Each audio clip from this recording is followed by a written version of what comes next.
Ay, masaya ka nga pala. Masaya ako. Oo nga pala.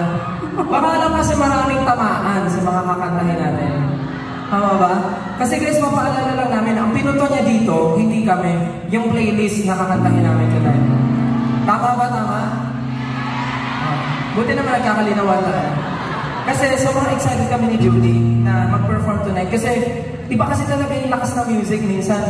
Kahit masaya ka, pag nakinig ka ng music, bigla ka na naman magsisenti. Tama ba? Tama!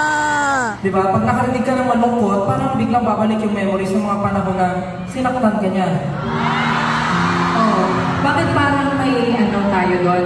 May ibig sabihin ka ba doon, Stel? Hindi, kasi ako madalas ako mag-senti. Wait! Naalala ko yung mga panahon na ano. Na ano? Ano yan? Na masaya ako sa feeling niya. Sino? Sino ba kung ano? Yung pinutukoy mo? Ayan, sila. Oh!